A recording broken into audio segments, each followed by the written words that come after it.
Okay, this time I want to talk about 3 components or accessories in the car that almost no one changes. People usually overlook them and they cause a lot of problems. That's the bad news. The good news is that anyone can change them and they are usually very expensive compared to other parts in the car that are usually expensive. But let's get started. First of all, I'm going to start with what we have here in front of us, which is the gas tank cap. The gas tank cap is one of those accessories, one of those components that we don't pay attention to. We use it constantly, we don't pay any attention to it, but it can get us into different problems. To begin with, if that cap doesn't work properly, what's going to happen is that it's not going to seal the gas tank well and we're going to be losing gasoline in the form of vapors, especially in hot weather. In addition to that, if we're losing gasoline in the form of vapors, we're going to have a pretty unpleasant gasoline smell around the car. Another thing with the gas cap is that if the gas cap doesn't work, if a gasket doesn't work, if it's no longer working properly, if it's not sealing the system properly, we're going to get into trouble with the evap system codes. As we know, the evap system is an entire system that's responsible for managing the vapors that are generated in the gas tank, since they pollute and are a problem. This system is responsible for managing them and recycling them again. So, if this cap isn't working, the values in the sensors are going to change, the pressures in the tank are going to change and we're going to have those annoying evap system codes. Those codes take a long time to diagnose. They usually make the vehicle owner have to go to the workshop or have to go to the mechanic, have to spend money. They also generally cause the famous smoke tests or the famous pollution tests on cars to fail. For example, this one we have here. Let's see what condition it's in. It also seems that they never check it, but let's see.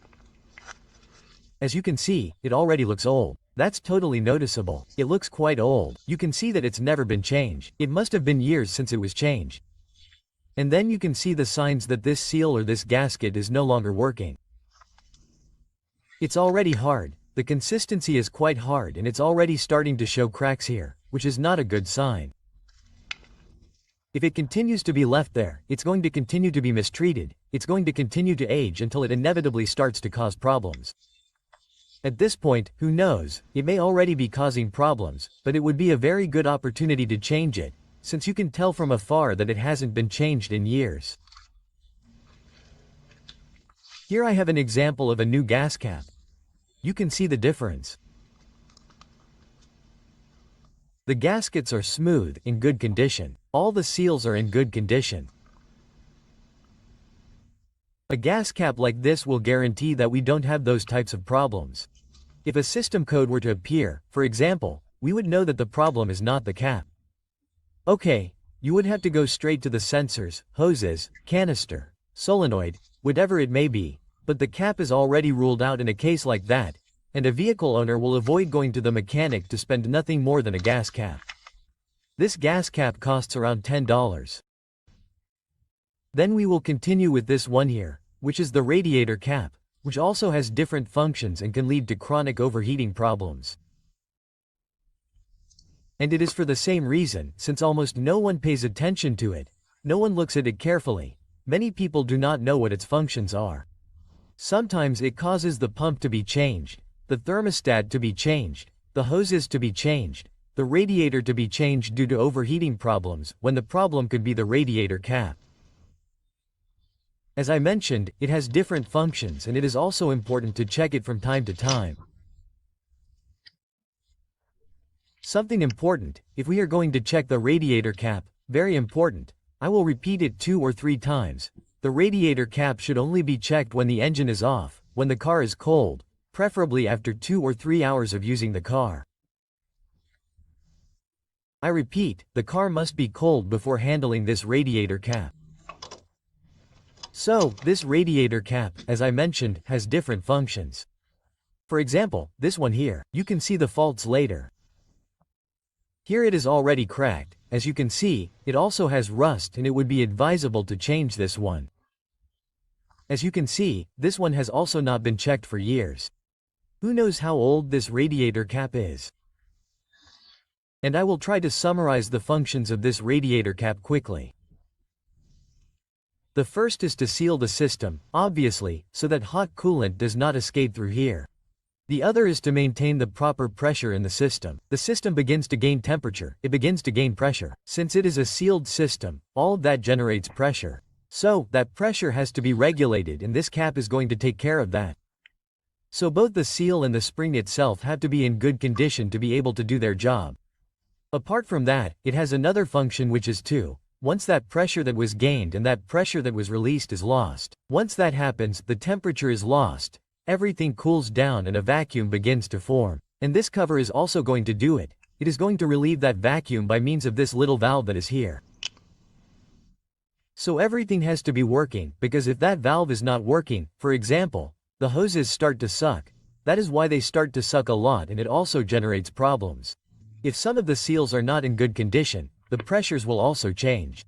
Likewise, if it is very rusty and very hard and does not release pressure, when it should release it, it will also overheat. There will be excess pressure. In other words, there can be a lot of problems, all caused by a simple radiator cap. This radiator cap also costs about 10 or 12 or so, and it is not difficult to order. You just order it by make and model of each vehicle. We take the old one, compare it, check it. They usually have the specification of how much pressure they work with, and that is all we have to do. Like this one, for example, I would prefer to change it. At any moment it is going to start failing, and if we pay attention to it, we eliminate that possibility. We put in a new radiator cap and there will be no problem. Preventive maintenance that can save us from trips to the mechanic, from overheating, from having to change something else, that is not all for a simple radiator cap. And finally, we have the third one, which is very important and also meets the same requirements as the other accessories I mentioned. If it is never changed and reaches a point where it no longer works, it will also get us into a series of problems. There could be one or more, but they will get us into different problems. For example, the PCB valve is very important. Well, I'll try to explain it quickly. This is the one that is going to be in charge of ventilating the oil pan. The oil pan in an engine is a place where there is agitation. The pistons are moving, there is agitation, pressure is generated, temperatures rise. So, all this agitation that is going to occur inside the oil pan has to be ventilated. The system has to be ventilated somehow.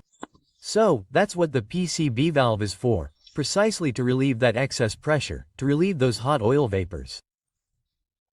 And through this valve, that pressure will be released and reintegrated into the intake manifold so that it can be burned again in the combustion, and in this way, the vapors generated in the crankcase will be recycled. So, if this valve doesn't work, it will cause different problems. I'll mention some of them. First, if the valve no longer works, it will cause the oil to last less. The environment in which the oil will work will not be ideal inside the crankcase, so it will break down faster.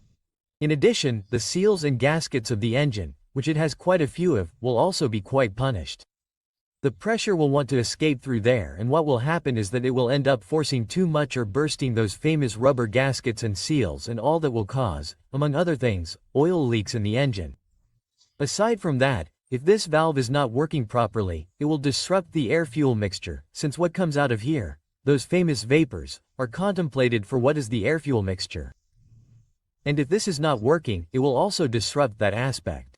Aside from that, if it is also malfunctioning, for example, if a hose here is broken or the valve is not working properly, it will only generate a vacuum leak. It will not vent anything, but it will be a vacuum leak that we will only have, and that can cause, for example, problems with the idle speed as well. So, let's check this one, for example, to see how it is here.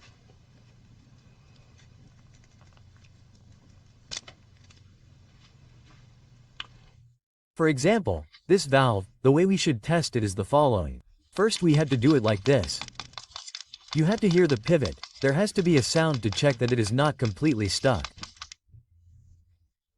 Of course, a visual inspection that does not have some kind of mud inside that no longer lets it move. In this case, this is not the case yet. The other test we need to do is that we have one side that goes to the valve cover and the other side that goes to the pipe that will take it to the intake manifold. So if we blow air in this direction from here to here, air should circulate from here to here. If air circulates from here to here, it's fine. That would complete the first part of the test. The second part of the test is to try to blow through here and no air should come out through here. If it allows us to blow from here to here, the valve is useless. It should allow us to blow from here to here or pass air from here to here, but not pass air from here to here. That would be the way to test this type of valve, but regardless, if we don't know how to test them, we can also check them visually. Then you can see it by doing it like this, then you can tell. A valve that no longer works, is stuck, no longer moves. If we do it like this, it has trouble. A valve that is in good condition will give us sound and will pass the tests without any problems. For example, in the case of this valve, you can hear the difference right away. As you can see, you can't hear the pivot inside. Even though I tried to make it work like this, of course it doesn't work anymore, meaning it was no longer useful, that's why it was changed. In this case, it still passes the tests. I've also blown it through here. You can't blow it, but you can blow it from here to here. So, I'll leave it there. Before I finish the video with this PCB valve, before I forget, remember, you have to be very clear that the PCB system is not just the valve. You also have to check the ventilation tubes, the hoses here and the valve, of course. You have to check that they are in good condition, that they are not broken, and you also have to worry about the ventilation tubes. You always have to look for the ventilation tubes, just like we look for the PCB valve. From the valve cover or the top of what is the engine to what is the intake manifold or the same air intake tube. For example, here we can see, we have the PCB valve here, we have the tubes here and we also have a ventilation tube here. This tube is also important. Here, for example, we can see that it reaches what is the main air intake tube. So this tube is also important. It also has to be checked as I mentioned, since these types of ventilation tubes are also part of the PCB system many times. Well, that's all, and well, I invite you to subscribe if you haven't subscribed, and to activate notifications, of course. And that's all, thank you very much and see you soon.